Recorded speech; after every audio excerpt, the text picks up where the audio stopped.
기업 CEO들의 일거수일투족을 살펴보는 CEO 풍향계 시간입니다. 자회사의 상품권 사용 문제로 2억 원의 벌금형을 선고받은 이해욱 DL그룹 회장과 한국인으로는 처음으로 미국 자동차 명예의 전당에 이름을 올린 정몽구 현대차그룹 명예회장의 소식을 배삼진 한지희 기자가 전해드립니다.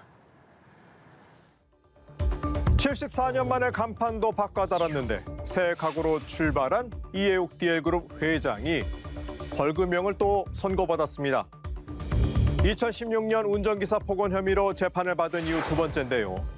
이번에는 그룹 계열사를 이용해 개인 회사를 부당하게 지원했다는 혐의입니다. 검찰은 징역 1년 6개월을 구형했는데 법원은 벌금 2억 원을 선고했습니다. 이 회장과 10대인 아들이 100% 지분을 가지고 있는 A+T에 그룹 호텔 브랜드인 글래드 상표권을 넘기고 자회사인 오라관광에서 브랜드 사용료로 31억 원을 받은 혐의로 기소가 됐습니다.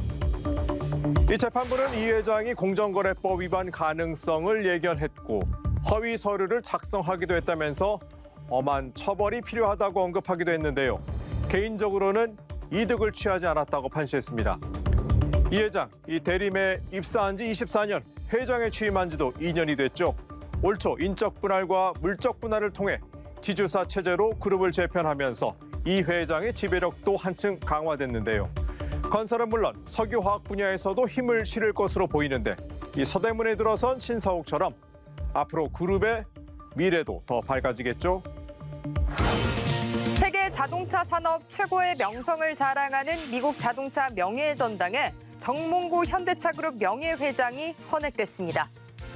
1939년 설립된 미국 자동차 명예의 전당은 세계 자동차 역사에 업적을 남긴 인물을 엄선해 선정하는데요. 포드 창업자인 헨리 포드와 크라이슬러 창립자 월터 크라이슬러, 발명가 토머스 에디슨, 벤츠 창립자 카를 벤츠도 이름을 올렸습니다. 자동차 산업의 변방이었던 한국을 명실상부한 세계의 중심으로 끌어올렸다는 공로가 인정된 거죠. IMF 시절 기아를 인수해 1년 만에 흑자 기업으로 만들었고 2010년에는 현대차 기아를 세계 5위의 자동차 회사로 키워냈습니다. 대리 참석한 정의선 회장은 아버지가 수많은 위기와 도전을 이겨내고 존재감 없던 회사를 세계적인 기업으로 키워내기 위해 평생을 헌신했다며 찬사를 보냈죠. 부전자전 정명예 회장의 정신은 아들인 정 회장이 그대로 잇고 있는데 현대차 그룹의 변신은 이제 정 회장에게 달려있네요. 국내 1위 가상화폐 거래소 업비트를 운영하고 있는 두나무의 기업 가치가 1조 원을 넘었습니다. 이석우 대표 만나볼까요? 두나무는 하루 거래액이 수조 원대인 업비트는 물론 증권 정보 서비스인 증권플러스, 지난해 말부터는 블록체인 기반 증권 펀드 관리 온보드도 운영하고 있습니다. 이 포털 다음에 다음금융도 두나무가 운영하는 서비스 가운데 하나죠. 이 대표는 언론인 출신이자 국제 변호사, 다음과 카카오의 공동대표를 역임한 IT 업계에 손꼽히는 전문가입니다. 이제는 좀 익숙해졌지만 2017년 블록체인 핀테크 전문기업 두나무로 자리를 옮겼을 때는 좀 의아하다는 생각도 했습니다. 이 낯선 분야에 도전해 어려운 고비마다 승부사 기질로 과감히 헤쳐나간다는 평가를 받고 있는데 두나무 대표 취임 이후 암호화폐 시장이 급성장하면서 올해는 이 최대 호황을 맞기도 했죠. 다만 특검법 시행으로 이 거래소 관리를 더욱 엄격하게 해야 하는 부담을 안게 됐고 올해 9월에는 사업자 신고를 앞두고 있어서 규제 당국의 문턱을 넘기 위한 준비가 한창입니다. 얼마 전에는 JYP 엔터테인먼트의 지분을 인수하는 등 한류 스타의 IP를 활용한 NFT 사업도 준비 중이죠.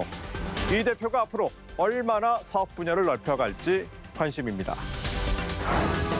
신세계그룹이 올해 M&A 등에 투자한 금액이 5조 원을 넘었습니다.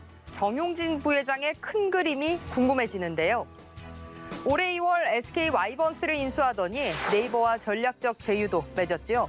8천억 원대 화성 테마파크 부지도 샀고 2천억 원 넘게 주고 여성 패션 쇼핑몰 더블유 컨셉도 인수했습니다. 아무래도 핵심은 이베이 코리아인데 무려 3조 4천억 원을 투자했습니다.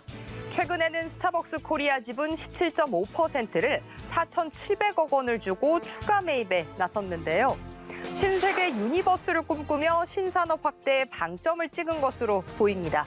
급변하는 유통업계에서 확실한 주도권을 잡겠다는 전략이겠죠. 정부 회장 올해 초 지지 않는 싸움을 하겠다. 반드시 이기는 해를 만들겠다고 선언했는데 신세계가 선보일 온오프라인을 통합한 새로운 생태계는 어떤 모습일지 궁금해집니다. 올림픽이 한창인 가운데 재계 총수들도 뜨거운 여름을 보내고 있죠. 기업마다 자신이 맡은 선수단을 물심양면으로 돕고 있는데요. 선수들의 메달 색깔과 상관없이 아낌없는 응원과 지지로 우리 국민들이 모처럼 하나가 됐으면 좋겠습니다. 이번 주 CEO 풍향계는 여기까지입니다.